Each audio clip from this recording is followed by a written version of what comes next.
je hebt helemaal gelijk. Kijk, het toerisme is echt een grote prioriteit voor ons. Hè. Dus het is echt, en we nemen dat zeer serieus.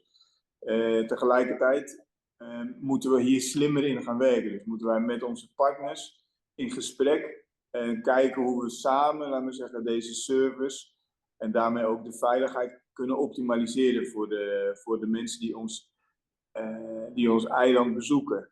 En überhaupt, weet je wel, dan staat One Happy Island, geweld tegen mensen, tegen toeristen, past niet bij ons land, hè, bij ons eiland. Het is onacceptabel tegen iedereen, maar zeker ook tegen het toerisme. Toerisme heeft maakt grote impact natuurlijk op onze economie.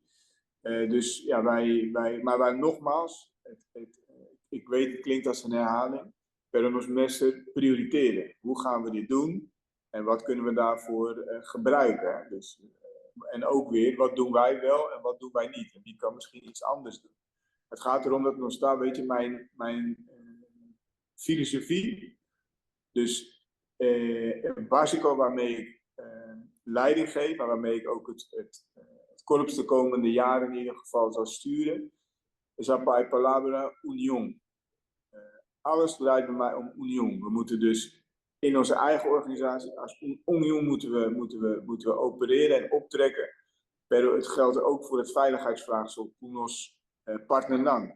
Dus met elkaar de gemeenschappelijke case van veiligheid, daar moeten we op acteren. En toerisme is daar één van. Maar het start met het gesprek. Wat doen we wel, wat doen we niet? En vooral wat kunnen we wel en wat kunnen we niet? Gewoon in de realiteit gekeken naar een situatie. Dan staat onderbezet.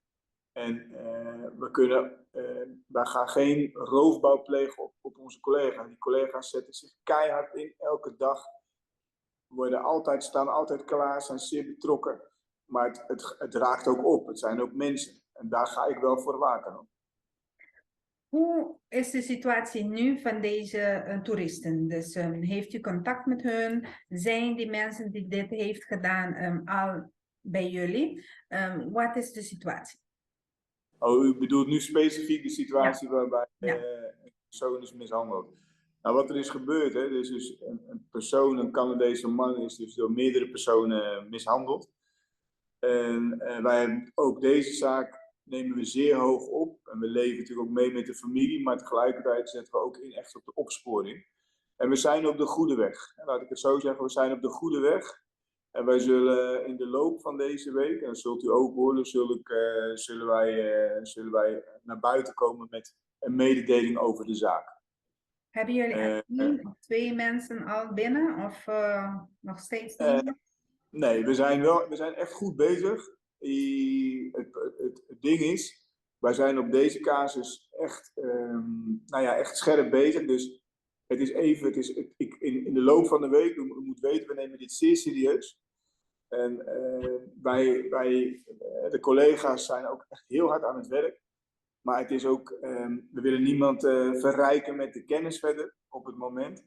Dus neemt u van mij aan, in de loop op zeer korte termijn gaat u hier meer over horen.